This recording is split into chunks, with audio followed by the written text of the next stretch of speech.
UDK channel சார்பாக உலகத்தமிழன் குரல் திருவாரூர் கோகிதா பேசுகிறேன்.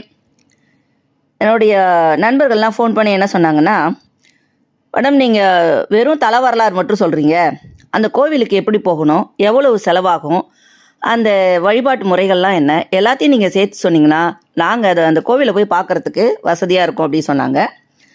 அதனால் இந்த எங்கள் ஊருக்கு பக்கத்தில் பொறையாருக்கு பக்கத்தில் இருக்கிற திருநள்ளாறு சனீஸ்வர பகவான், இவருக்கு மட்டும்தான் சனி பகவானுக்கு ஈஸ்வரன் அப்படிங்கிற பேரே இருக்குது. அந்த திருநள்ளாறு சனீஸ்வரன் கோயிலுக்கு எப்படி போகணும், அந்த சுவாமியை எப்படி வழிபடணும், அந்த கோயிலினுடைய தல வரலாறு என்ன, இதையெல்லாம் தான் இன்றைக்கி இந்த காணொலியில் பார்க்க போகிறோம். வாங்க காணொலிக்குள்ளே போகலாம். திருநள்ளாறு சனீஸ்வரனுக்காகவே ஏற்படுத்தப்பட்ட கோயில் இல்லை, அது ஒரு சிவன் கோயில். அதாவது அங்கே இருக்கிற இறைவனுக்கு பேர் தர்பாராணீஸ்வரர். அந்த கோவிலில் ஒரு இடத்துல சனீஸ்வரனுடைய தலமும் அங்கே அமைஞ்சிருக்கு.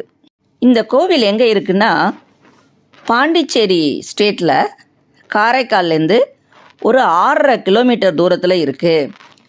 இந்த மூலவருக்கு தர்பாரணீஸ்வரர், திருநள்ளாற்றீஸ்வரர் அப்படின்னு பேர்.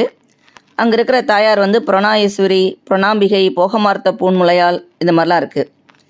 இந்த கோவிலில் அதனுடைய தலவரலாறு சொல்கிறதுக்கு முன்னாடி, இது எப்படி இந்த திருநள்ளாறு கோவிலுக்கு போய் சேர முடியும் அப்படின்னா, இப்போது சென்னையிலேருந்து கிளம்புறீங்கன்னா இங்கே இரவு 9 மணிக்கு காரைக்கால் எக்ஸ்பிரஸ் ட்ரெயின் இருக்குது.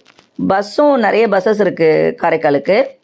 நீங்கள் மயிலாடுதுறை போய் காரைக்கால் போகலாம், இல்லை நீங்கள் நாகப்பட்டினம் பஸ் ஏறினீங்கன்னா நேரடியாக போய் சேர முடியும்.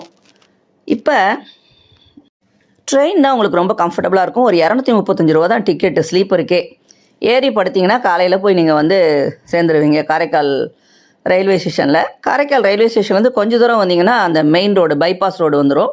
அந்த பைபாஸ் ரோட்லேருந்து பஸ் ஏறி நீங்கள் காரைக்கால் பஸ் ஸ்டாண்டுக்கு வந்துட்டிங்கன்னா, காரைக்கால் பஸ் ஸ்டாண்ட்லேருந்து ஷேர் ஆட்டோவும் நிறையா இருக்குது 10 ரூபாய்க்கு. அப்படி இல்லைன்னா ஒரு 6.5 கிலோமீட்டர் தான், நிறைய பஸ்ஸஸ் சனீஸ்வரன் கோவிலுக்கு, திருநள்ளாறு கோவிலுக்கு இருக்குது. அங்கேருந்து நீங்கள் அந்த பஸ்ஸில் ஏறினீங்கன்னா அங்கே போய் கோவில் வாசல்லையே இறக்கி விட்ருவாங்க. சனிக்கிழமை மட்டும் அங்கே கோவில் வாசலில் இறக்க மாட்டாங்க. அந்த பின்னாடி இருக்கிற அந்த கும்பகோணம் ஸ்டாப்பிங் ஒன்று இருக்கும், அதாவது பஸ் ஸ்டாண்ட் ஒன்று இருக்கும். அங்கே அந்த சனிக்கிழமைக்கு நிறைய கூட்டம் இருக்குங்கிறதால அந்த இடத்துல இறக்கி விடுவாங்க. மற்ற நாள்களில் நீங்கள் போனீங்கன்னா நேரடியாக கோவில் வாசல்லையும் உங்களால் இறங்க முடியும். நீங்கள் அங்கே போய் கொஞ்சம் ரெஃப்ரெஷ் பண்ணிவிட்டு அதுக்கப்புறம் போகணும் அப்படின்னு நினச்சிங்கன்னா, அங்கே இந்த கோவிலுக்கு ஏற்ற மாதிரியே நிறைய ரூம்ஸ் இருக்குது. உங்களுடைய பட்ஜெட்டுக்கு தகுந்த மாதிரி நீங்கள் ஒரு நல்ல ரூமாக பார்த்து அரேஞ்ச் பண்ணிக்கலாம்.